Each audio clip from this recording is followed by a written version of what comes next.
I marvel not a little that since the first discovery of America, after so great a conquest and planting by the Spaniards and the Portugales there, that we of England could never have the grace to set fast footing in such fertile and temperate places. In 1584, Walter Raleigh, a brash, ambitious adventurer, embraced this challenge and launched a reconnaissance mission to an island off the coast of present-day North Carolina. 2 months later, his men returned to England with a detailed report of the abundant flora and fauna on the island they named Roanoke. They also described friendly encounters with the local inhabitants. The Indians who lived on the outer banks of North Carolina and the adjacent shore were probably organized at a village level. They did some moving seasonally for hunting and shellfish gathering and that kind of thing, but they were agriculturalists. And when the English came to Roanoke, they very clearly recognized that these people lived in villages very much like English villages, that they were agriculturalists as the English were agriculturalists. And in fact, John White, the painter who was there both in 1585 and in 1587, painted pictures of Indian villages with the purpose, actually, of demonstrating that these people lived a life that was recognizably civil and settled.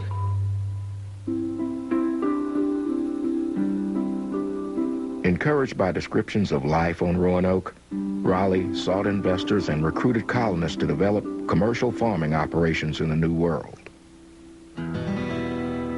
After confronting an array of hardships, John White, the leader of the expedition, returned to England to procure more provisions. But England was locked in mortal combat with Spain, and not until after the defeat of the Spanish Armada were resources available to bolster the colonial venture.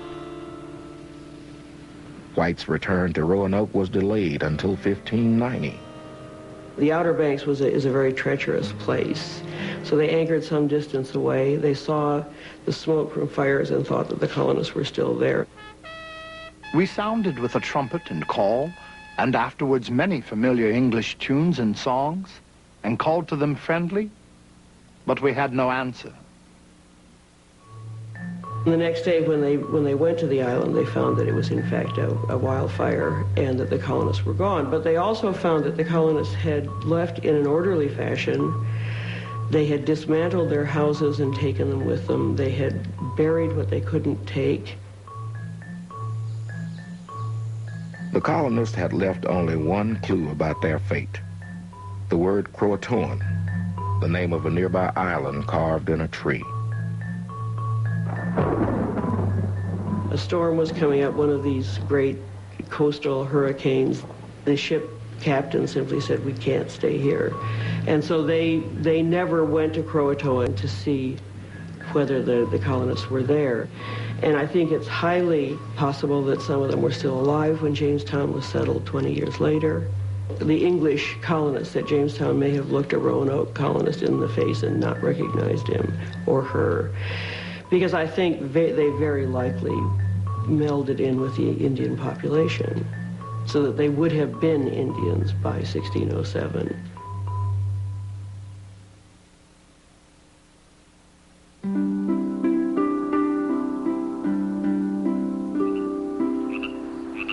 Nearly 30 years after the disappearance of the colony at Roanoke, King James I granted the Virginia Company a charter to make another go at establishing an English satellite in the Chesapeake region. On May 13, 1607, the colonists settled on a small peninsula in the James River, about 60 miles from the mouth of Chesapeake Bay. The chief design of all parties concerned was to fetch away the treasure from thence, aiming more at sudden gain than to form any regular colony. The adventurers who came to Virginia were more interested in panning for gold than planting crops. When winter arrived, no land had been cleared, no houses built, and the fort stood upon a malaria-infested swamp. Half of the original colonists perished before the end of that first year. The relatively obscure John Smith, then stepped in to fill the leadership void. He argued that he was crucial to the salvation of the colony, and I'm not sure he's completely wrong on that. He describes how he reorganized the colony in that everyone was forced to work. He argued that the relationship that he established with, as he called him, the great emperor Powhatan, was of crucial importance, and I think he may have been the only person in the colony who could have established that relationship. Powhatan saw the coming of the Jamestown colonists, particularly since they seemed so disorganized and largely incapable, as an opportunity to gain trade goods, especially weapons and tools. And he anticipated, I think, that Jamestown would remain a small military outpost, easily controllable by him, because the colonists were totally reliant on Indian supplies of food. But even after the Algonquins had come to the aid of the English, the colonists did not cease committing acts of aggression against the Indian people. Captain Smith, you are come to destroy my country, and so much affrighteth all my people as they dare not visit you. What will it avail you to take that by force you may quickly have by love, or to destroy them that provide you with food? The next winter, Jamestown came close to going the way of Roanoke. Only 60 of the original 500 settlers survived the winter of 1609, later called the Starving Time. Hunger drove men to dig up corpses from their graves and to eat them. Others licked up the blood that had fallen from their weaker fellows. One man, he killed his wife, salted her, and had eaten her before it was known. Whether she was better roasted or boiled, I know not. But such a dish as salted wife, I never heard of. After the first disastrous decade, the Virginia Company moved to reorganize the whole colonial enterprise. And what they do at that point is divide up the land, and they offer land to anybody who will come, 50 acres, after you've served your term of servitude. And that's something that you would never, ever have achieved in England. And everybody who imports someone, everybody who pays someone's passage gets 50 acres. And so the genius of this scheme, if I may put it that way, is that they tie ownership of the land, either as an investor or as a colonist, to actually putting labor on that land. In other words, what they have come to realize is that there is no treasure, and there's not going to be any treasure, and that the only way to make Virginia, or America in general, pay in these latitudes is to put labor from the old world into that land and create a product. The hard times began to ease in 1612 when John Rolfe, future husband of Powhatan's daughter, Pocahontas, successfully cultivated a marketable variety of tobacco. Suddenly, the colonists now found the will to plow the soil, and the more tobacco the colonists produced, the more profit they garnered. Profit then enabled plantation owners to support more labor, which in turn enabled more tobacco production. They spread over the land with a rapidity that no one, certainly not Powhatan, could have imagined. And by 1622, both sides of the James River for 70 miles up to the site of present-day Richmond are settled with plantations. Because in Virginia, it's not just sheer land, it's that land along the rivers that really matters, because those are the communications arteries, those are the way you get your crops to market. Control of the land along the rivers is what is crucial for both Indians and English. And the English are pushing the Indians off that land. Powhatan didn't live to see this. He died in 1618. So in 1622, it's his successor, Opechancanough, who coordinated this great Indian attack to try to turn back this wave of settlement that is essentially pushing the Indians off the land that they have cultivated for many, many centuries. And so the Great Uprising of 1622 is in direct response to the tobacco success and the growth of the settlement.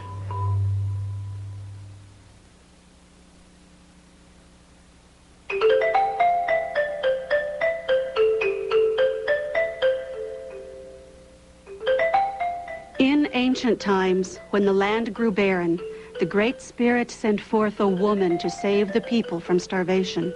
She traveled the world, and where her right hand touched the soil, potatoes took root. Where her left hand touched the soil, corn sprang up. When the world was once again rich and fertile, she sat down to rest. And when she rose again, tobacco grew thereafter. Native Americans used tobacco for thousands of years before Europeans arrived and turned it into a commercial crop. By 1620, the annual tobacco yield in the Chesapeake was up to 60,000 pounds. By 1640, over 1 million. And by the end of the century, 35 million pounds. It became, quite literally, a cash crop.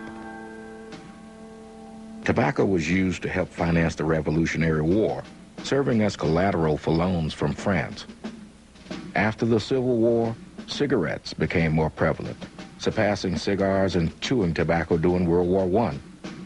During World War II, American GIs received cigarettes with their daily food rations. But tobacco had its detractors even early on.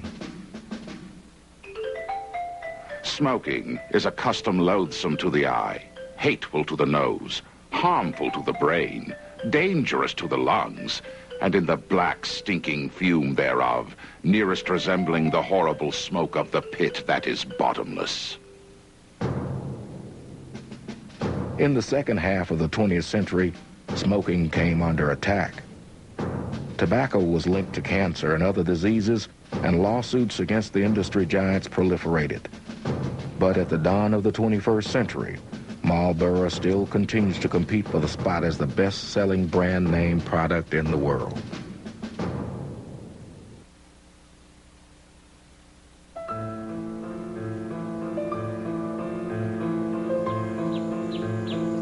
As demand for Virginia tobacco increased, so did the need for labor.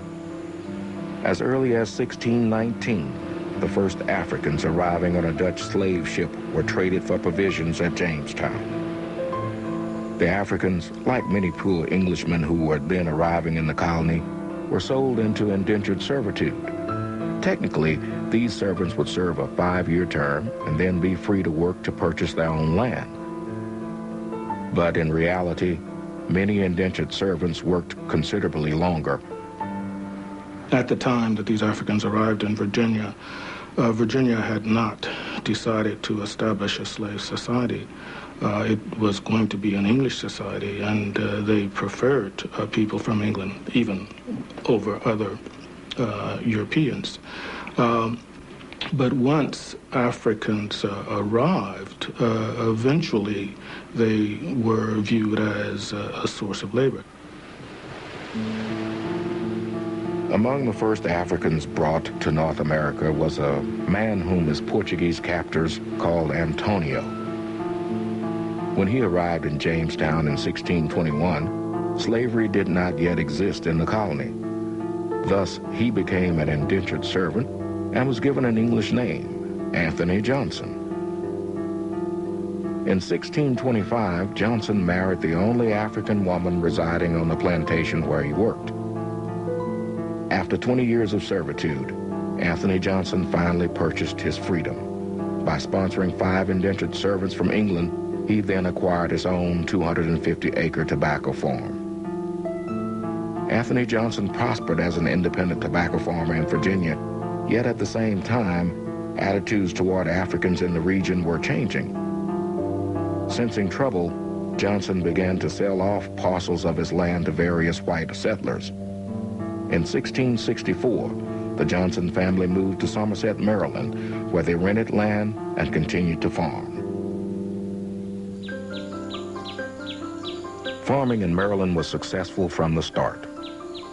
Farmers produced a surplus of grain their first year and sent it to markets in New England. They then quickly moved into tobacco production. Soon, life in Maryland revolved around tobacco, as it did in Virginia. Everyone smokes while working or idling. Men, women, girls, and boys from the age of 7 years.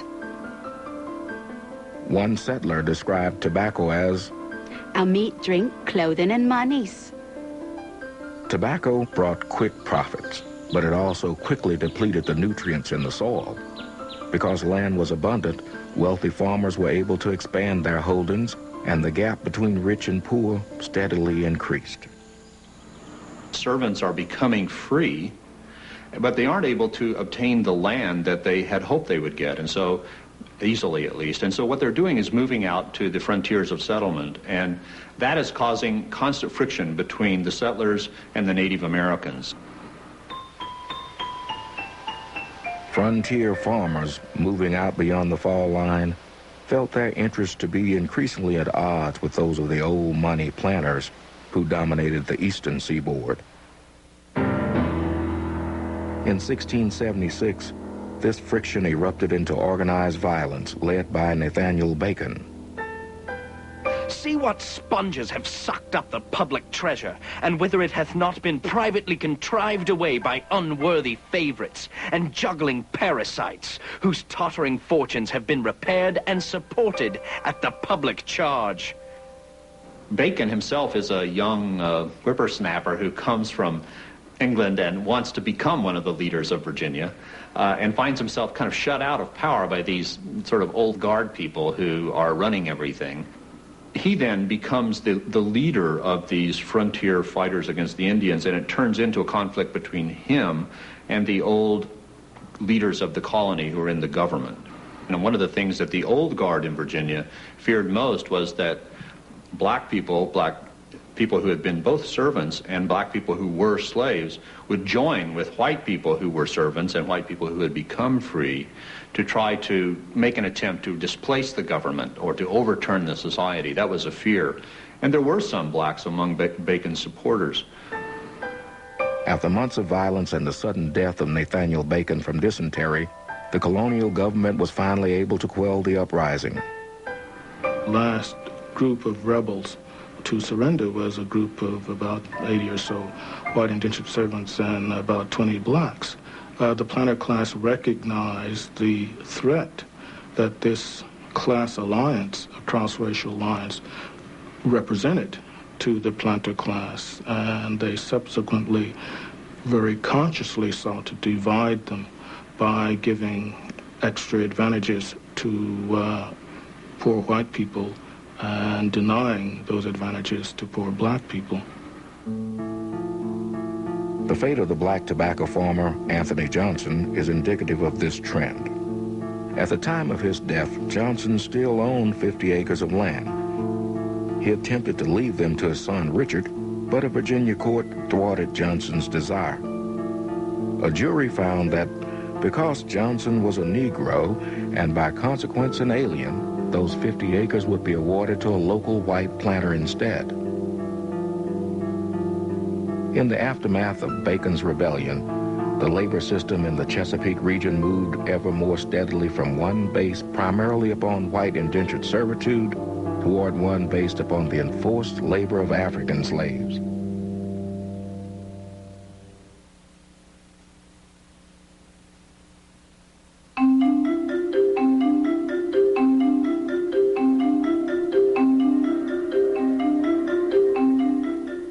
Sugar cravings were as pronounced in 17th century England as they are in America today. With the colonization of Barbados in the 1640s, England finally had a region in which to develop sugar plantations. By the middle of the century, British colonies exported about 150,000 pounds of sugar annually. By the year 1700, this number had skyrocketed to 50 million pounds. Sugar production is very labor-intensive. Sugar cane must be cut the moment it is ripe and then immediately ground. These requirements were part of what propelled the slave labor system. As the sugar industry expanded from island to island throughout the Caribbean, so did slavery. The desire to continue the Caribbean's sweet success was instrumental in the founding of Carolina and to the institution of slavery in that colony virtually from the beginning. Even though sugar did not become a staple crop in British North America, the link to the Caribbean shaped the socio-political climate of the country in profound ways.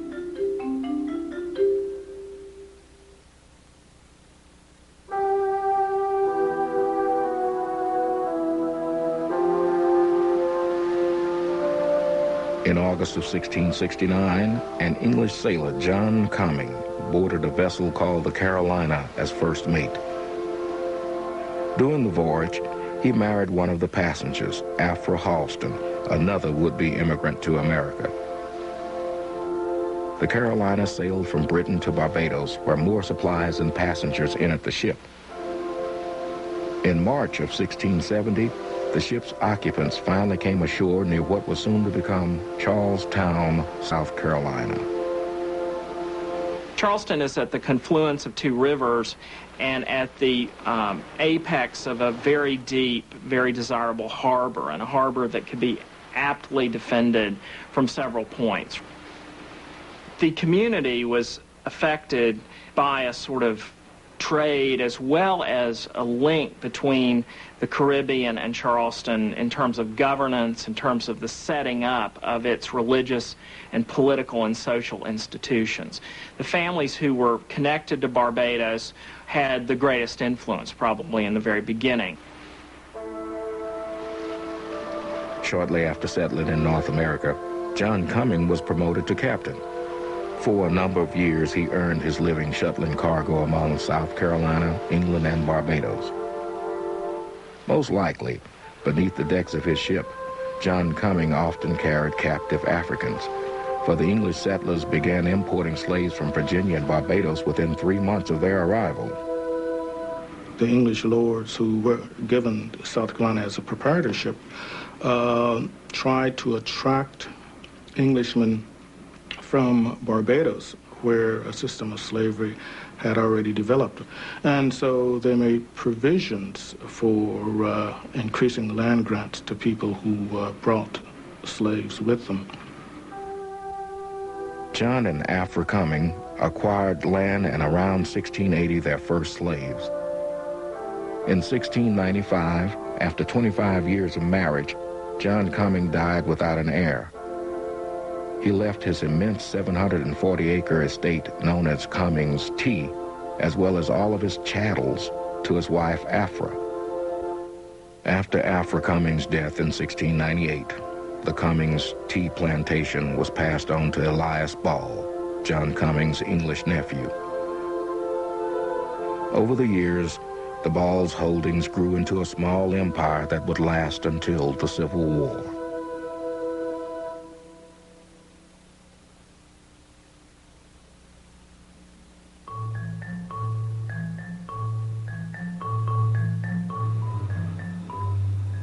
The way I think about the 17th century is the century begins with the region that is the Chesapeake as a region dominated by Indians, by Native Americans, their cultures, their peoples, their languages, their religions.